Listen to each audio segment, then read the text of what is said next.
In that far country to which Jason and his band of heroes set off in their great ship with its 50 oars lived a mighty king and his beautiful daughter, Medea. This princess was dark-haired and dark-browed, and her wonderful eyes were as full of mystery as the peat pools which lie black and still on mountain moors.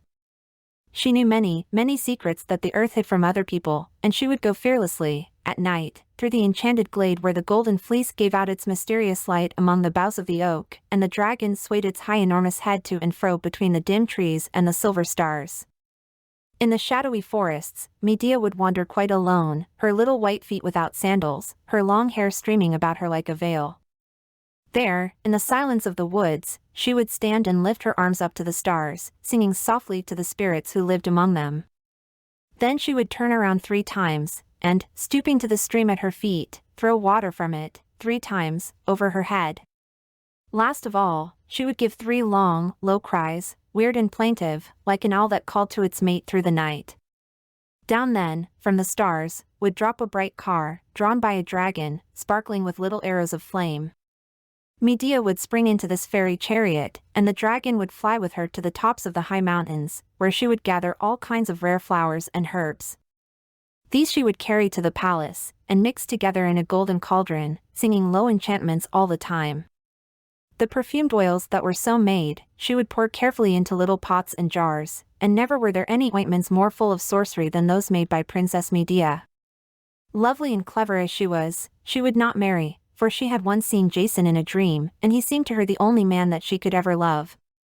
She knew that he would come someday to her father's kingdom, and, sure enough, one bright morning the sails of the Argo appeared in the bay, the music of Orpheus floated over the water, and Prince Jason and his noble company stepped ashore.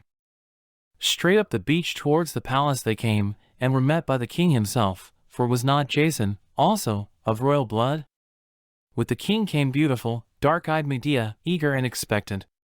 The king led his guests to his banqueting hall and set them down to eat and drink, asking questions all the time. They told him of the many adventures they had had on their journey, adventures almost too exciting for anyone to believe.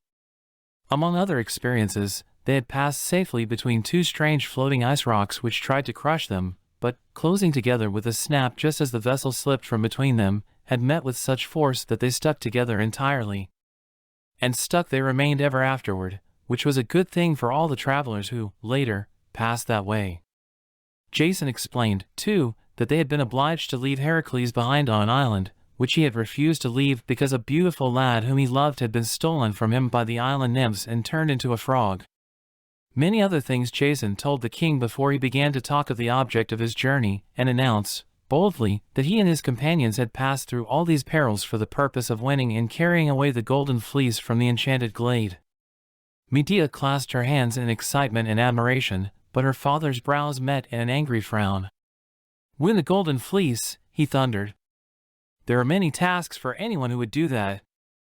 Rash prince! Go back to your vessel, and tomorrow morning come and plow that stony field you see there, with my fire-breathing bulls." He rose from the banqueting table and stalked wrathfully to his chamber, while Jason, sad and disappointed, returned to his ship. Next morning he rose early and went ashore to see the sunrise, wondering if it would be for the last time. Then, lo and behold, coming through the early rosy rays, he saw a slim, veiled figure, who stole to his side and gave him a little silver jar. "Rub yourself all over with the sweet-smelling oil in the jar," whispered a soft voice, "then the bulls can do you no harm." The slender, cloaked figure slipped away as hastily and silently as it had come, but Jason knew the voice had been that of the king's daughter, Medea. He bathed in the sea, just as the sun began to warm the sparkling waves, then, opening the jar, rubbed himself all over with the perfumed ointment, and not only himself but his shield and sword as well. Then he set off for the palace once more. With the king and his courtiers, all of whom were very surprised at his return, Jason set off for the stables of the fire-breathing bulls. This stable was underground, and the bulls, set loose, rushed out of it much as if they were Hades's horses themselves. Everybody fled but Jason, as the terrible animals pranced and bellowed, their golden hoofs flashing, their eyes blazing, and hundreds of tongues of fire shooting from their mouths. But Jason sprang fearlessly to meet them, laid his hand on the neck of the nearest, and spoke to it in a gentle voice.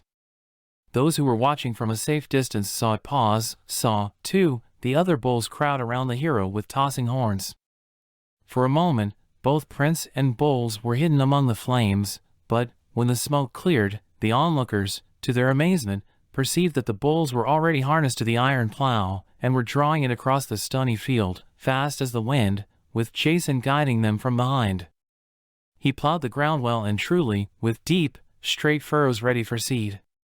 Then he drove the bulls back to their stables, and, as he stood, wiping his forehead, the king came forward.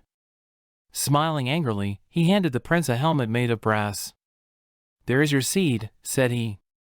"Sow it in the furrows you have made." Jason took the helmet, and what do you think was in it? A great quantity of dragon's teeth.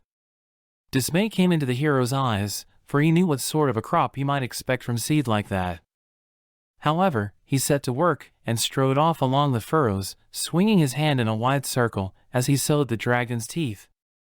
Immediately the teeth began to grow. But, instead of coming up as pretty green blades of corn, they sent up a crop of soldiers, armed with spears and shields, helmets and swords, who made a rush at Jason in a body and prepared to kill him. Jason sprang aside, seized a big stone, and threw it among them.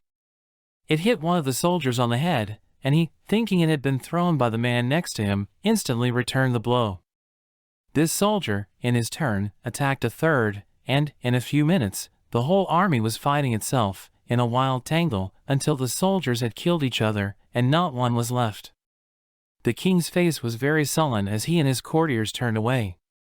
He spoke a last word to brave Jason, in a whisper like a hiss. "Very good. Very good," said he. "You can have the golden fleece, if you can get it." Jason's friends, proud and thankful, surrounded their prince as he returned to his ship. That night Medea came to him once more.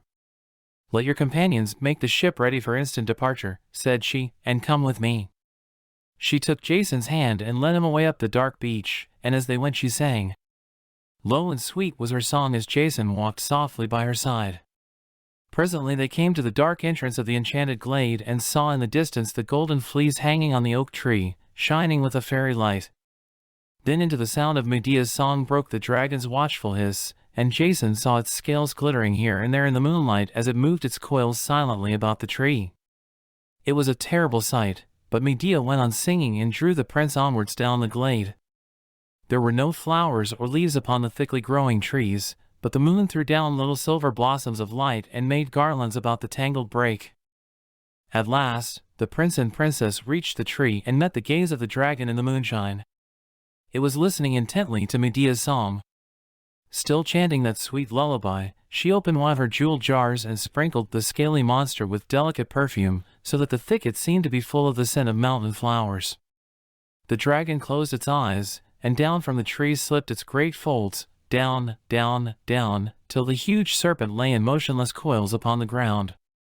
Then, at last, Medea stopped singing, and with her slender white fingers pointed Jason to the fleece. He moved forward, placing his feet upon the very coils of the sleeping dragon as he reached eager hands towards the golden fleece, so beautiful, so shining, so mysterious, hanging above his head. Tearing it from its bough, he sprang back to Medea. Then, side by side, they sped through the thicket, down the ferny path of the Enchanted Glade, across the meadows, to the shore. Once on board the Argo, the sails were set and the crew bent to their oars. Away sped the good ship from the harbor, carrying with it the prince, the princess, and the golden fleece of the beautiful ram that had flown across the sea with that fair brother and sister so many, many years ago. In this way Jason bore home the wonderful fleece, and, soon after he got there, his wicked uncle died miserably, and Jason gave the kingdom back to his own father.